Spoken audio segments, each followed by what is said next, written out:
This is the entire contact. It is an unauthorized and unofficial translation and may contain errors. Contact Report 434 Translation. Saturday, September the 9th, 2006, 7:57 post-meridium. Ah, you're already here, dear friend. Be welcome, follow me. My greeting, my friend. Yes, for we have continuously been here for about 8 days, because we carry out various measurements concerning climate change, which take up a lot of time. Here in Switzerland? In the entire European area, but this whole week, we were working in the area of Switzerland. Aha.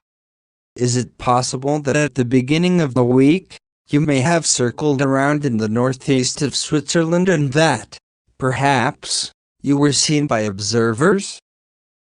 Some of us were in that area, and because certain clarifications had to be carried out without the visibility protection screens, it is possible that, perhaps, our aircraft could be seen by observing persons.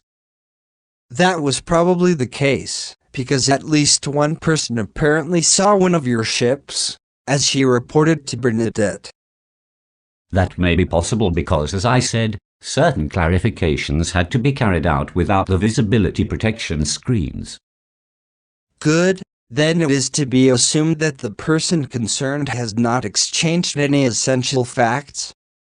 But something else, with your last visit, you said that you would not let yourself wait for a long time in order to bring me new predictions. But now, the short time is already 3 weeks old. It's just a result of our different conceptions of time. According to the principle that if you say sometime soon, that could be in 3 months as well as in 3 years. But I already understand because the short lifespan for us humans here on Earth leads to different conceptions of time than what is the case with you, with your approximately 1,000-year-old life expectancy. Therein lies the essential fact. Like I just said. But what predictions do you have now, if I may ask for these first of all? Your ideas will be stolen and be misused by the Vatican, as are determined through a future review, namely for the first time on a Pope's trip to Germany. You don't say, as if that was something new. In this respect, it is new, for Joseph Ratzinger, who let himself be elected as Pope, so perfidiously picks out things from your ideas, such that it is of use to him with his believers. The fact is that lately, he holds to your policies, in order to rally his faithful flock around himself. Lately, he will use your policy of no use of proselytizing, namely in the way that he will preach that religious faith in God and in the Church must happen through freedom, respectively through the fact that the person must decide on the faith and the Church himself, out of his own free will, so thus, without any compulsion existing for him. Thus, he steals your ideas and your policy that no proselytizing and no compulsion should lead to the fact that a person turns to the teaching of the truth and the Spirit teaching, as well as the teaching of life. For his part, he transforms everything connected to the faith and the Church, in order to preach at the same time that the rejecting of God, religion, and the Church, as well as the correction of all things, should correspond to no freedom in this respect. But contained in this is a hidden threat for all those who turn solely to the truth, with regard to the creation and its laws. If humanity, in today's time, wasn't already so far advanced in regards to reason and intellect, then this Pope, with these religious fanatics and large cynics, would evoke a renewed inquisition. That is clear and plain. Also, our investigations that ended last week have yielded clarity with regard to the religiosity of the Earth people, whereby only God religions are included in this, while Buddhism is excluded, however. Thus, outside of Buddhism, 82.7% of terrestrial humanity are caught up in a religious faith of the most diverse denominations and sects and, therefore, are no longer capable of using their own reason and their own intellect in a clear manner, as well as using it independently and without bias. In our investigations, startling findings arose in that the great mass of these religious believers and sect believers of all persuasions, with their erroneous religious teaching, are always willing to yield to hatred and strife, and are also willing to advocate acts of revenge and retaliation, or even independently to exercise murder, manslaughter, war, and destruction. The paradox here is that once again, the majority of these people do not wish for murder, manslaughter, war, or destruction, yet in this connection, everything is endorsed. Nevertheless, if the religions and state power call for it or if it allegedly serves for their security. In contrast, 17.3% are those who do not belong to any religious persuasion but who are free thinkers or who are devoted to teaching the truth. But of these, 1.9% indulge themselves in complete indifference to all matters of world events and ideologies, etc. The remaining 15.4% are those who, on the whole, consciously or unconsciously, follow the teaching of the truth, the teaching of life, and with this, the guidelines of the teaching of the Spirit, and with this, the creative natural laws. Thus, it proves itself clearly and irrefutably that religious faith bears a lot of guilt for all the miseries and evils that are widespread among all of humanity and that will continue to spread. If the earth people would voluntarily turn from their own volition, without compulsion and without being converted but rather out of clear reason and a clear understanding of the real teaching of the truth, the Spirit teaching, and the teaching of life, as this is in your and the FIGU members' mission, then they would change themselves to the true life and to the true lifestyle. This would mean that real love would originate among the earth people, as well as inner and outer peace, freedom, and harmony, like what you teach. Through this, all bad evils of strife, murder and manslaughter, hatred, torture and capital punishment, as well as revenge, retaliation, jealousy, war, and destruction would gradually disappear, and overpopulation and environmental degradation, along with many other ills, would also find an end. However, this will only be able to become a reality if all religions are frowned upon and are dissolved, because for as long as these still exist to such an extent as they do today, all the evils of the world as well as death, destruction, and corruption will continue to keep a plentiful harvest. And there is even the danger that through the fanatical religious machinations of the cynic Ratzinger, the percentage of the religious believers will climb again, especially through the youths whom he seduced and who are simple-minded and unknowing with respect to the real truth concerning the creation and the creative natural laws.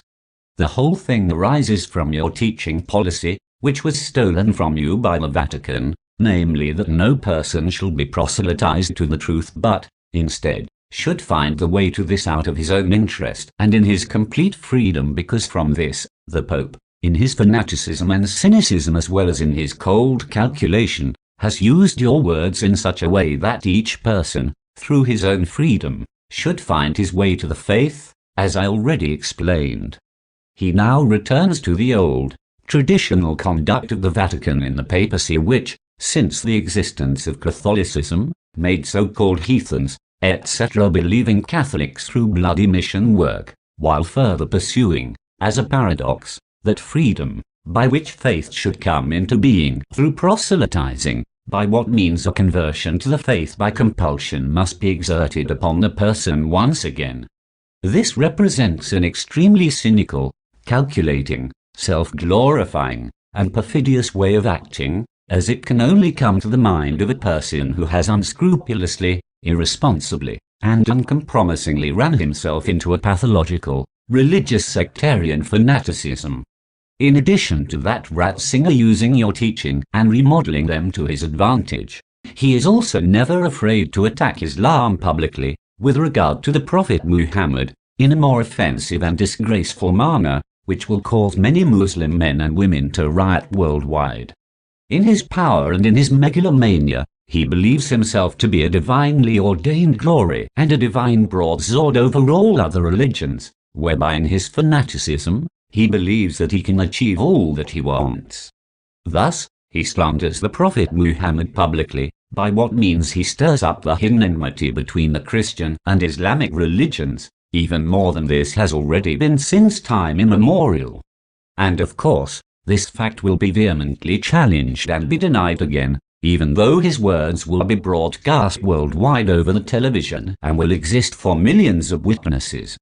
The Vatican and all the Pope's vassals will want to draw the attention of the entire Islamic religion, which is slandered by Ratzinger through various lies, to other, non-aggressive, non-reviling, and non-insulting forms, which they will not succeed in doing, however, because the Muslim men and women all over the world will feel rightly insulted, for the defamations and insults of the Prophet by Ratzinger won't be easily accepted. In fact, everything that comes from the mouth of the Pope will hit much worse than if everything was said by a simple-minded Christian, without rank and name.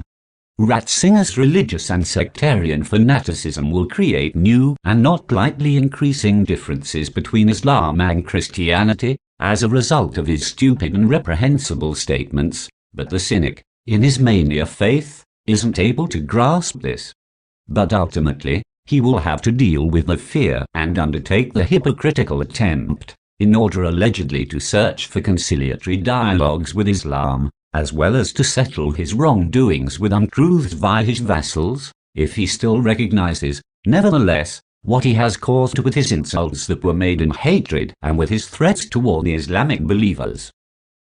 The fact that this Ratzinger mimics my words doesn't surprise me because I assumed that in the Vatican, our Figure website is diligently scoured and everything is stolen, which is useful for the red coats, the black coats, and for the knowing heinous one on Peter's chair, a chair that has never existed anyway because Peter was never Pope. Indeed, the Pope's being itself only originated much later, quite contrary to the false assertions in the made-up chronicle of the Pope in Vatican history. And that he openly rails against Muhammad and his mania. This typically indicates his crazy belief that he himself is the divinely appointed glory. A fact that is very well known in the Vatican, but which is vehemently denied. Yet that is not surprising when one considers that the entire chronicle of the Pope and the Vatican is full of lies, fraud, and intrigues, as well as full of fornication, murder, manslaughter, and massacre. In fact, there exists no other religion on earth in which so many capital crimes were likewise committed in the name of an imaginary God and religious faith as with Catholic Christianity.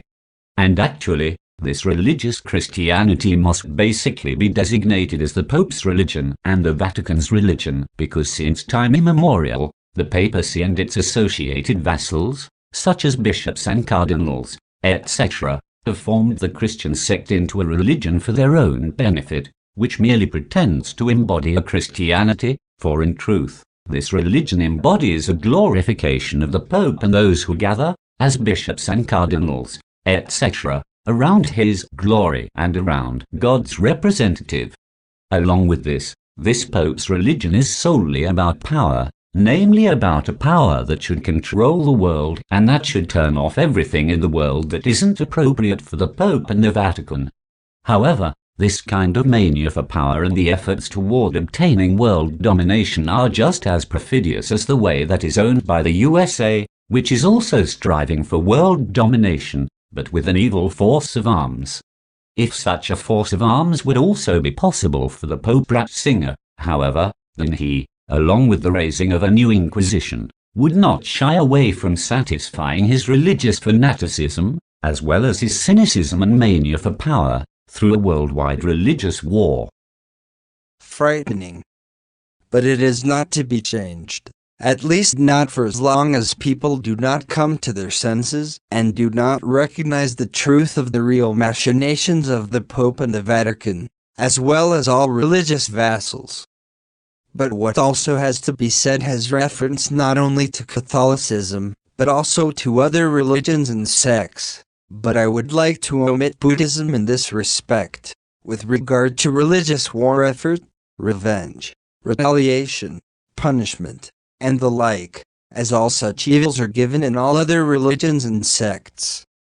Although, Buddhism also contains erroneous teachings, but just not in the aforementioned way, for the Buddhists' erroneous teachings refer to spiritual and consciousness-related interests, etc., which have nothing to do with war, hatred, revenge, punishment, and retaliation, etc. That is correct. Then another subject. During the last few years, nanotechnology was very far developed on the Earth, whereby more and more, various nanomaterials find their use in all kinds of things that are used every day. In addition, you once said that nanoparticles are health hazardous to people. What must one understand by this? Nanoparticles of various kinds are extremely harmful to health if they enter into the respiratory organs and, thus, into the lungs. In particular, this can happen via fabric and other materials that are treated with nanoparticles and that break away from the materials and float through the air, after which they are inhaled by the person. However, this inhaling of nanoparticles is in no way harmless because they are so detrimental to the health of the human organism, as this is the case, for example, with asbestos particles, which also cause life-threatening diseases. This is a fact that, unfortunately, has not yet been recognized by the earthly scientists and which can cause serious, health-impairing consequences for many people if the facts are not recognized soon and countermeasures are taken. That will probably still take its time, even if we distribute your warning worldwide. On the one hand, our scientists are severely narrow-minded, and on the other hand, an economic commerce has already been behind everything, such that the matter is still too difficult to stop. But many other things also aren't to be stopped, as for example global warming, environmental degradation, and overpopulation, from which vast changes in nature take place. The deforestation of the rainforests and the obstruction of the country, and also the laying of concrete and the asphalting of large surfaces contribute to the rapidly progressing climatic changes, as well as the large rainfalls resulting from it, concerning which Semjase already said in the late 1970s that Europe slowly becomes marshy. That is, unfortunately, an irrefutable fact because the Earth people would not listen to the warnings and still do not hear them. Other climatic changes will develop not only through the environmental pollution, but also through the resulting surface changes of the Earth and the exploitation of the Earth's resources and, like you said, also from the general deforestation of forests and the laying of concrete and the obstruction of the land, especially the green areas. And concerning the marshiness of Europe, it is to be said that the problem of the unusually large and heavy rainfalls will create new factors of climate change because through this, the temperatures will change drastically. Thus, all of nature will change, not only the vegetation but also the world and the physical characteristics, etc. of the creatures and humans. Extreme snow and hailstorms, and just as extreme periods of heat and drought will alternate themselves, whereby the glaciers as well as the Arctic and Antarctic will also be affected and will melt. Heavier and heavier rains will cause more and more mudslides, landslides, and rock slides, whereby also the thawing of the permafrost, which holds the rocks together, will play an important role. Thus, through the warming of Earth's climate, the waters of the seas will rise, which will mean that cities, villages, and populated areas of land will be unstoppably inundated and will become uninhabitable for the Earth person. Through this, the inhabitable areas become smaller and smaller, which means that the living space of the Earth person will shrink more and become smaller, namely in relation to the steadily growing overpopulation. Thus, a human catastrophe is already predetermined, which can only be stopped in its worst forms by a rigorous birth control, respectively by a worldwide birth stop, controlled step by step in a certain way over a long period of time. But what has already been destroyed by the Earth person in nature and in the climate, in relation to overpopulation and its devastating effects, can no longer be reversed, unfortunately, so the increasing natural disasters of every kind become more and more normal in the coming time. Then once again, we've discussed things that should actually be quickly disseminated to the public. What do you think? Should I, perhaps, make a special bulletin out of this conversation? You should realize your idea, because what we have discussed is of great significance for the Earth people. But since you already mentioned it, I would like to include a suggestion concerning the bulletins. It would be of enormous importance for the mission if you would chronologically group all bulletins, since the issue of the first copy, in book format. I am thinking of a format like that of the new contact report blocks. Also, all small writings should gradually be grouped together and be organized into books according to subjects. Man, that will require a lot of effort, work and, above all, money, which we do not possess. It should not be a work done overnight, but it should just be done gradually. By the way, how far have both works of Piro progressed, the one with the collection of articles out of the Aquarian Age, and the one with the newspaper articles? There, I have no idea, unfortunately. But I would gladly like to ask him. That will be good because these works also need to be distributed. Then I would still like to discuss some personal things with you, if you still have time. I am not in a hurry. Then the following.